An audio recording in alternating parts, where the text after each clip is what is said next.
Hey guys, good morning. In this video, I try to put together some short clips about dining out or eating out in China or in Guangzhou to be more specific.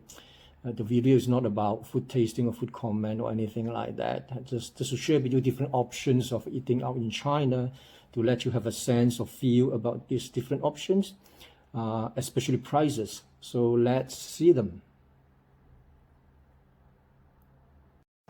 Okay, let's start first by the Big Mac index. A Big Mac meal, McDonald's Big Mac meal consists of a Big Mac burger, a soda, and a pack of potato fries cost 44 yuan in China. And moving on to the real stuff, I ordered myself a home-delivered breakfast. The first thing I do is I open up the plastic outside and I wouldn't touch the content inside before I wash my hand. Then I wash my hand thoroughly to mitigate the risk in case the delivery guy is infected. Nothing against him or her, but just a very basic and logical step I would take for safety's sake.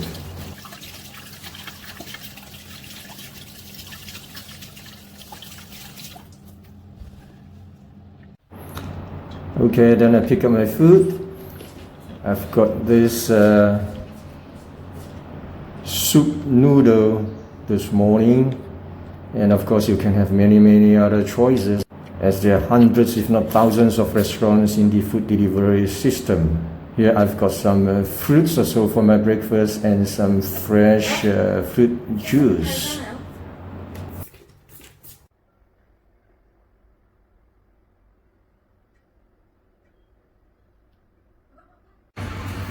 You can also get down to the street for some breakfast at the street store.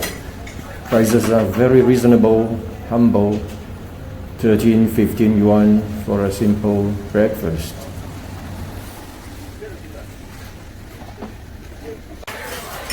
Moving on to lunch, I start with one of the oldest names in Guangzhou.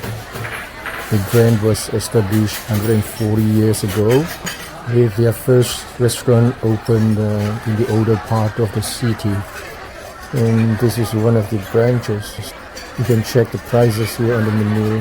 Unfortunately, the menu is not in English, only Chinese. So you gotta get ready with your scan and translate mobile phone apps. All sorts of Cantonese dim sum on the menu. So what we've got here, we've got some fried rice, which looks and tastes nice as well. Here we got buns with char siu or roasted pork inside, and we also have this famous sweet and sour pork soaked in ice. That I think helps to keep the skin crunchy and sort of I think make it less greasy. And here we've got grouper filet baked with spring onion, which is quite delicious as well. And the bun is heaven.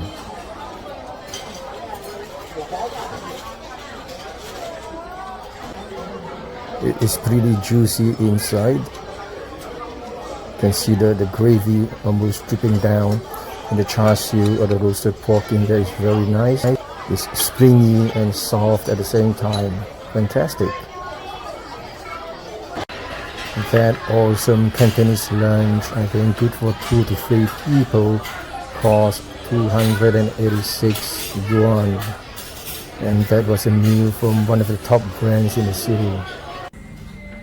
And of course you can go for a Western lunch as well. So this is a American restaurant, steak and burger. So I was here for a burger lunch, or rather my daughter was looking for a burger for lunch, and I'm not a big burger fan, so I picked up some pasta, which I'll show you later on.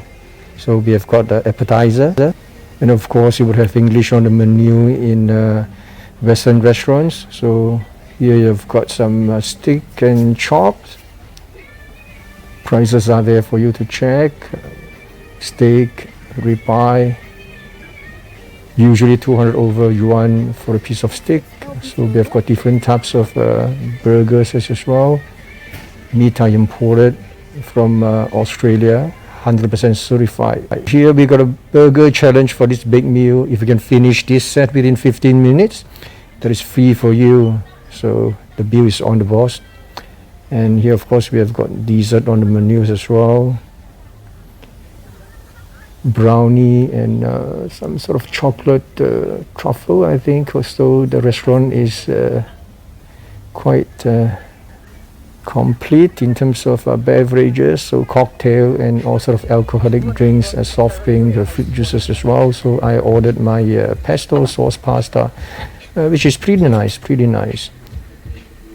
This is not the highlight, but I think they can still make the pasta pretty nice. The pesto sauce is still quite fantastic and tasty.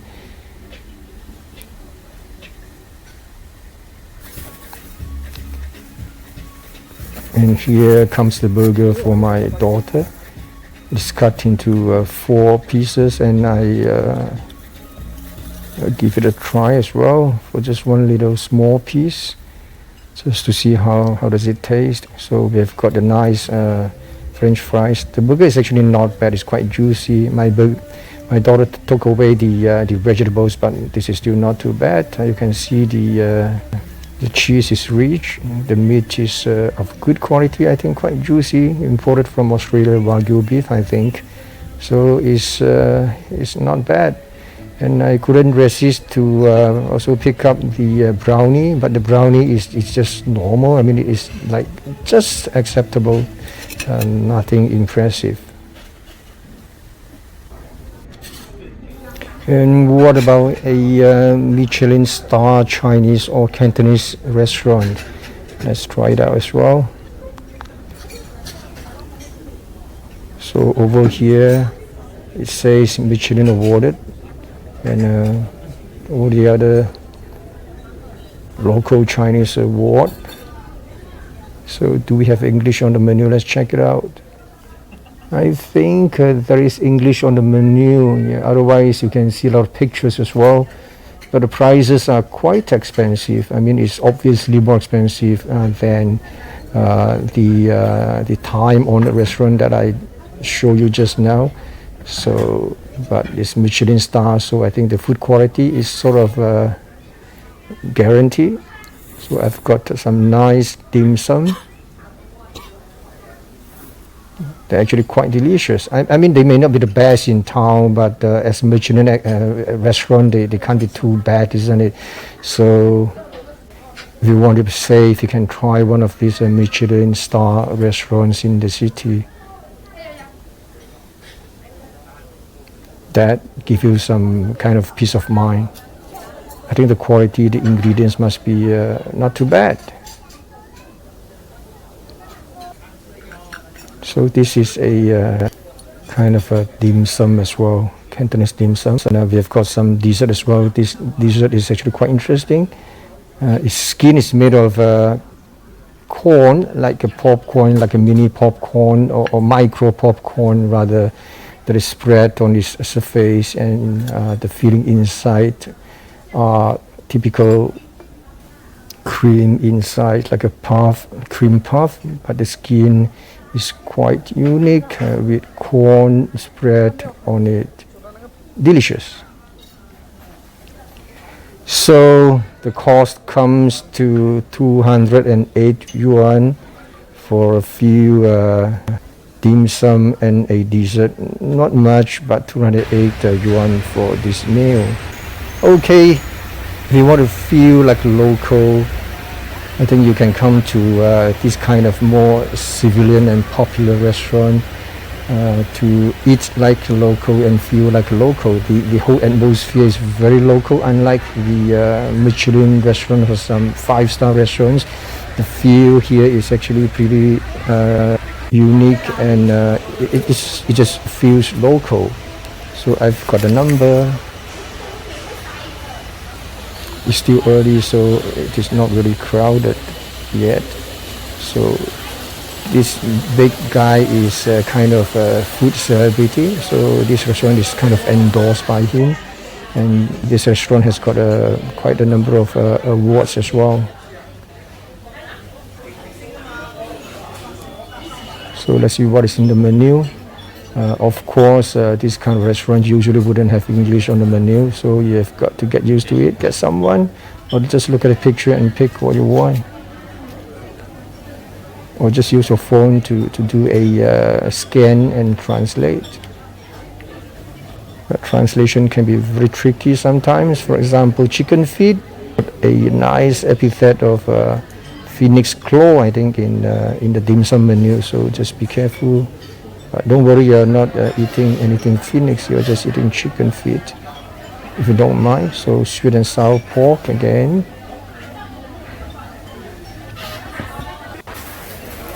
And here you have all the Cantonese roast on display.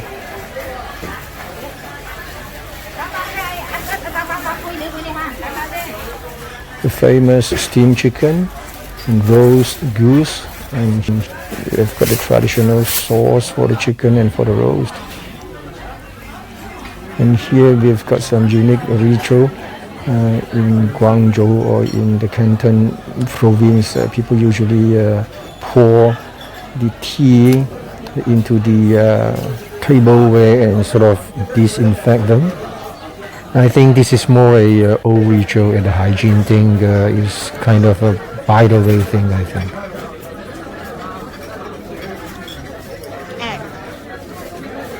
Steamed chicken is very popular among the Cantonese people, so I have to try it, and I actually love it. I love it from since I was young.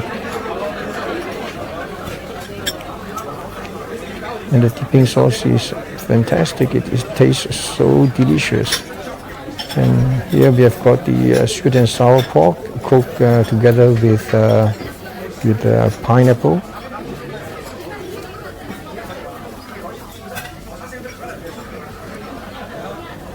It's crunchy outside and it's very smooth and soft inside.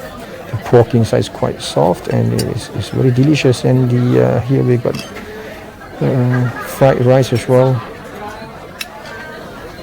I think it's got salted fish pieces inside, which is quite interesting. So I think the key thing to come to this kind of restaurant is not just the food. The food is usually quite nice, otherwise it wouldn't attract so many local people to come here. I think one selling point and unique experience that you might want to have is actually to feel the atmosphere. Like I said, usually people coming here are people from the neighborhood, the local people. They know what to order, they know what to eat, they know what to talk.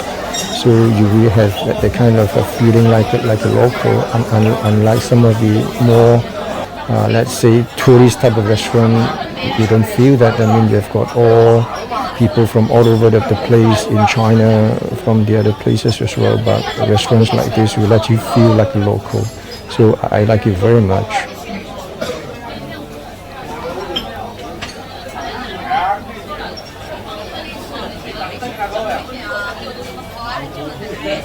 Just hearing them talking is kind of fun for me.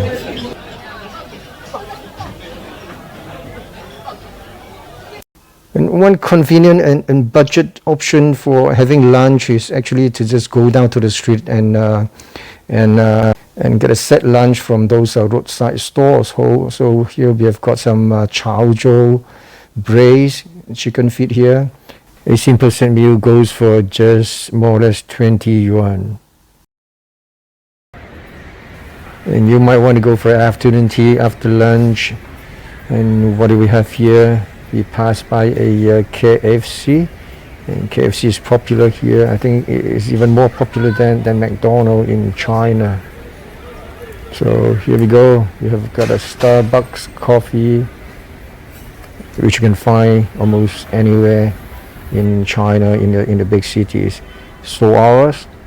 Okay, here we have got the menu. I think it's a bit too far away for me to see them. I think they are in Chinese and English as well. All the coffee and drinks and desserts and light meals as well. Sandwiches. Can pause the video and check the prices. I think a sandwich meal is like a 38 yuan, and here we've got some baked muffin for 18 yuan a piece. The environment and the setting is more or less is just like any Starbucks anywhere else maybe. So we've got some souvenir here as well. So I've picked up a seat near to the window so I can do my people watching, street watching. I've got a video on street watching which was taken from this position. I've got myself a fruit tea, paper straw for the environment. Then moving on to dinner, I'm at a German restaurant. You can see all sort of German beers. They're very good, very nice, very smooth in here. So you can check them out. The menu again is in Chinese and English. The German pork knuckle is what you would expect from this kind of restaurant, of course. And of course the different types of German sausages as well. Mixed platter.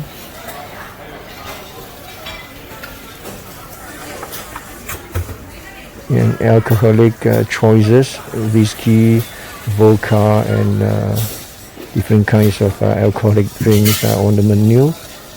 And for those who want a more peaceful evening, you have got some healthier choices of beverages as well. Fruit juice, coffee, tea, and things like that.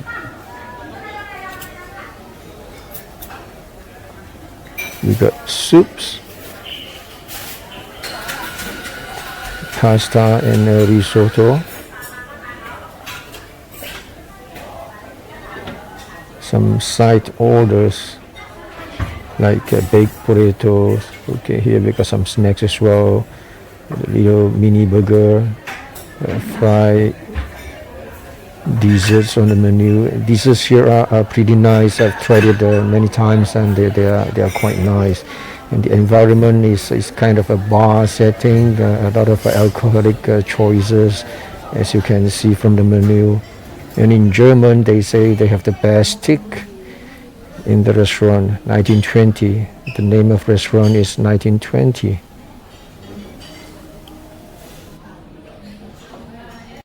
Restaurant in China usually offer a membership program.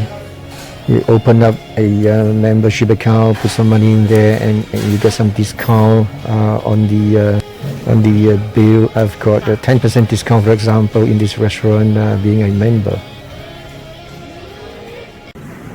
And not far from that German place, we have got something Thai here. Yes, Thai cuisine, a very nice setting as well. And this is one of my favorites.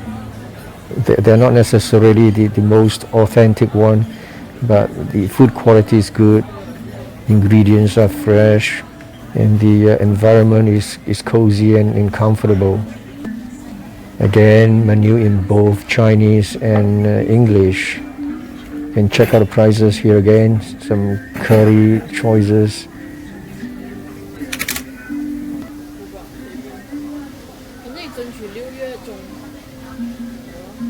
The chairs are really comfortable. So we have ordered ourselves a roast chicken. And the chicken is really juicy, they're not dry at all, they are just lovely. And here we have got some Thai spring rolls, beef fried rice. This is a little bit too hot for me, but it depends on whether you want to take hot stuff or not. And of course here, and we closed the meal with mango sticky rice, which is usually listed as one of the top choices in any Thai restaurant's dessert list. And you can also try out some local delicacies from different parts of the province. And this is Chaozhou or Teochew cuisine from the Chaozhou area, which is northeastern side of the Guangdong province. Here I've got some nice Guangzhou braised pork with it comes with tofu, braised tofu, and the famous braised goose meat, and rice, white rice at the bottom, and standard peanut gourd soup here. So this simple meal costs 60 yuan, and is pretty satisfactory, I would say. At least for me personally, that was another awesome meal for me today.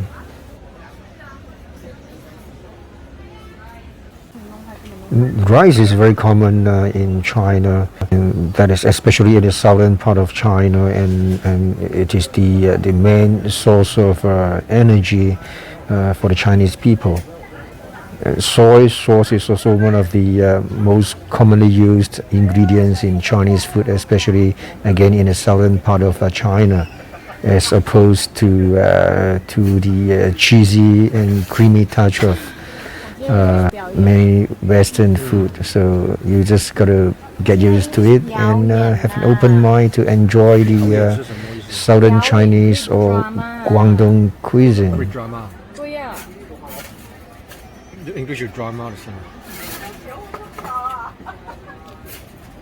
And if your dinner somehow does not fill up, you can always hop in a 24-hour convenience store for some warm supper.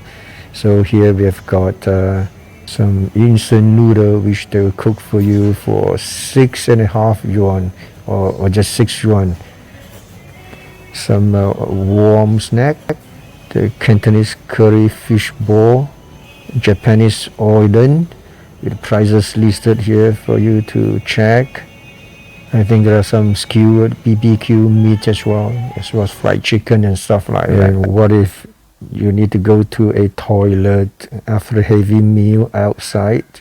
Some people say public toilets in China are horrible. I think that was a thing in the past. I've seen many of them in different public areas, including tourist spots. They're actually okay. They're quite clean and they're not messy. I'm showing you here a toilet in a shopping mall. They're clean and even sparkling in here, isn't it? I think it says take care of your belongings, no smoking and things like that. So you open the door, and obviously this is a male toilet. So no worries about toilet and have fun in there. Okay, I hope that gave you some ideas, or at least some rough ideas about eating out in China. I've not been able to cover more options or restaurants, but if you have any more questions about eating out, as usual, please just leave a comment down here and try to get back to you. Goodbye.